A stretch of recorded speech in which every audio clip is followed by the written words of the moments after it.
No Brasil, existe um número estimado de 45 milhões de pessoas com algum tipo de deficiência. Apesar de o país possuir uma legislação avançada para garantir os direitos dos portadores de deficiência, muito pouco ainda é revertido em ações práticas. Confira na reportagem de Ana Flávia de Oliveira. No Brasil, de acordo com o levantamento do censo de 2010, existem 45 milhões e 600 mil pessoas com algum tipo de deficiência. Isso representa quase 24% da população brasileira. Este advogado, especialista em direito administrativo, relembra os benefícios que esta parcela dos cidadãos já conquistaram. Nós podemos falar da reserva de vagas no mercado de trabalho para pessoas portadoras de necessidades especiais, pessoas com deficiência. Nós podemos falar também das reservas de vagas para pessoas com deficiência nos concursos públicos. Você tem programas, por exemplo, um programa do governo federal que busca garantir a gratuidade no transporte interestadual para as pessoas de baixa renda que tenham algum tipo de deficiência. De acordo com a Organização das Nações Unidas, 1 em cada 7 pessoas em todo o mundo é portadora de algum tipo de deficiência. E isso faz com que o custo de vida destes cidadãos seja até 1/3 maior do que do restante da população. E cerca de 50% destas pessoas também não conseguem bancar as despesas referentes à saúde. E nas barreiras para conquistar os direitos, a Prefeitura de Belo Horizonte, por meio da BH Trans, ainda restringe o acesso dos deficientes ao transporte público gratuito. Nós temos esse exemplo da Lei Orgânica do município de Belo Horizonte, que no seu artigo 181 prevê, por exemplo, a gratuidade do transporte público para as pessoas com deficiência.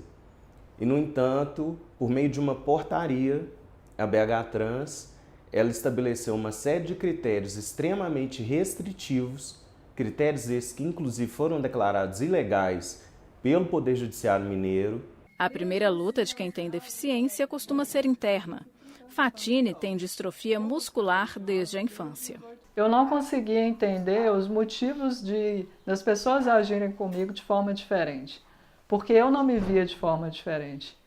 Então, a gente fica um pouco com revolta no começo, uma raiva que você não entende de onde que vem. Militante das causas em favor das mulheres e dos deficientes, ela sabe que ainda tem um longo caminho na conquista de direitos. Aquilo que o governo faz para nós não é um favor, é um direito.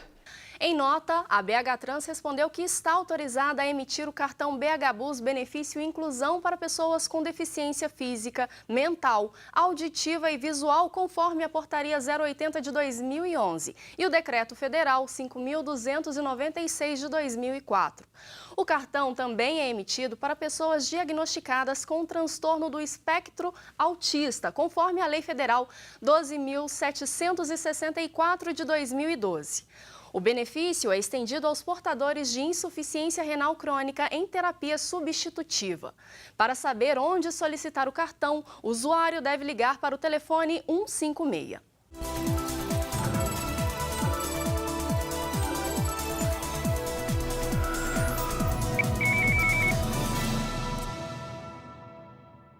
A TV Horizonte e as rádios América e Cultura promovem uma série de entrevistas com os candidatos ao governo do estado.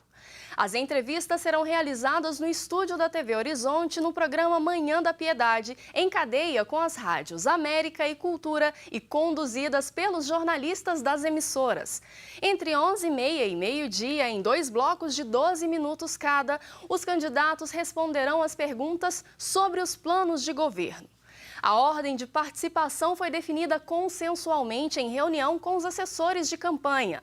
O candidato João Batista dos Mares Guia, da Rede, abriria as entrevistas no dia 20, mas não compareceu em função da agenda de campanha.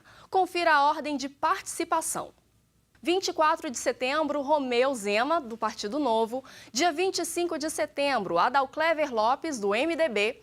26 de setembro, Dirlene Marques, do PSOL.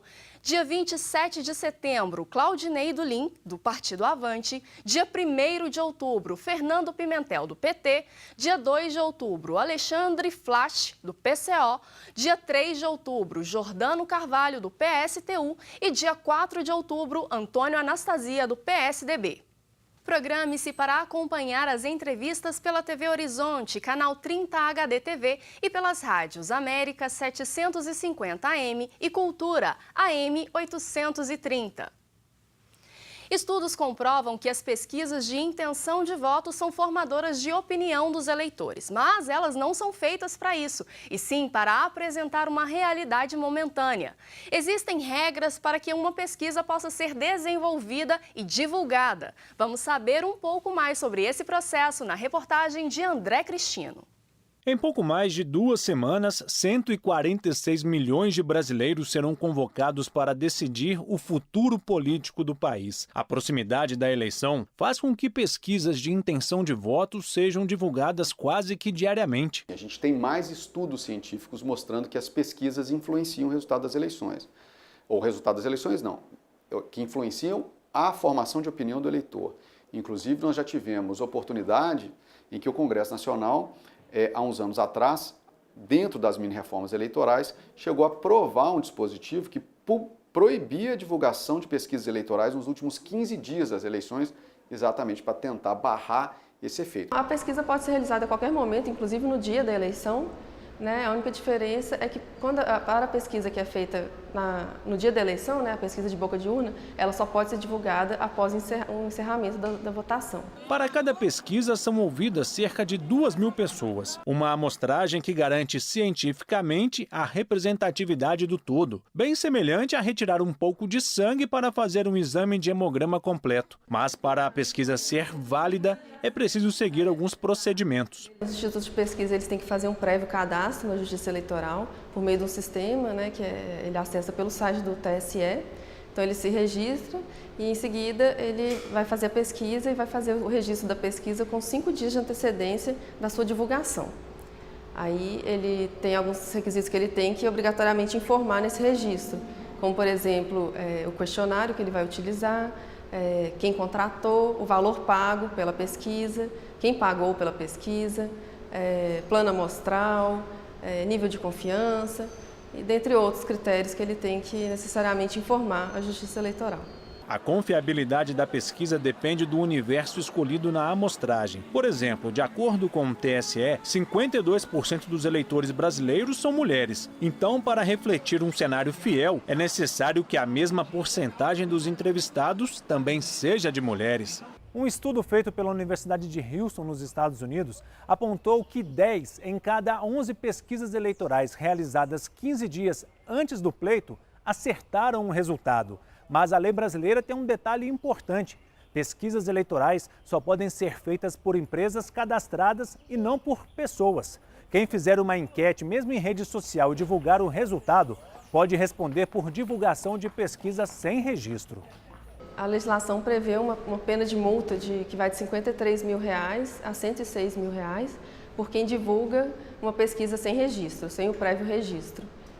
E aí o responsável por essa divulgação pode sofrer essa penalidade. Muitos eleitores ainda estão indecisos sobre em quem votar. Usar pesquisas para se decidir não é o melhor caminho. Então o eleitor ele tem que ser muito firme no processo agora de escolha, procurando informações sobre esses candidatos, sobre os partidos, candidatos que pleiteiam uma reeleição, procurar saber o que ele fez no passado em termos de votações e de votações de interesse do povo. E, obviamente, além de uma boa escolha, é fundamental que o eleitor e que o cidadão acompanhe o político eleito no seu mandato. Com o objetivo de conscientizar os eleitores, o Núcleo de Estudos Sociopolíticos da PUC-Minas e a Arquidiocese de Belo Horizonte lançaram vídeos que estão disponíveis na página do NESP no YouTube e na programação da TV Horizonte. Confira a proposta dos vídeos. Um dos vídeos faz o alerta para a falsa notícia de que votar nulo ou branco é uma forma de protesto ou que anula a eleição. A série também aborda as campanhas eleitorais que desdenham as questões públicas e exaltam a gestão privada. A cidade, o estado e o país não são empresas. Os vídeos debatem o papel da mídia nas eleições e também alertam para a questão dos direitos humanos, que não são privilégios, mas direitos de todos. Por fim, a série rebate a ideia da política como algo sujo ou ruim, o que visa apenas afastar os cidadãos da vida pública. E deixa o recado: é preciso que todos participem das eleições. Participe ativamente de todas as instâncias de poder e não deixe de atuar nestas eleições. Termina neste fim de semana a mostra Inedite Brasil, um recorte do primeiro festival brasileiro dedicado ao gênero de documentário musical. O evento, que completa 10 anos em 2018, exibe uma seleção especial com 11 filmes nacionais que fizeram história nessa primeira década do festival. Destaques para o documentário Fevereiros, dirigido por Márcio Debelian, que mostra a relação da cantora Maria Bethânia com o carnaval.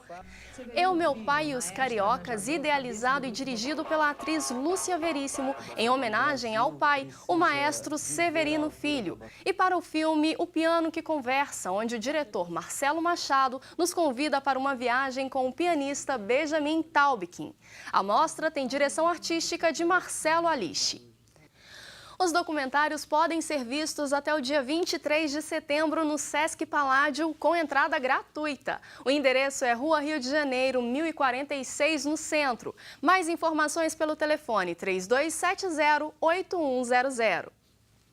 O programa de hoje fica por aqui. Nós voltamos na próxima sexta-feira com mais Horizonte Notícia pelo canal 30 HDTV. Para assistir novamente a edição de hoje, basta acessar o tvhorizonte.com.br. Um ótimo fim de semana para você!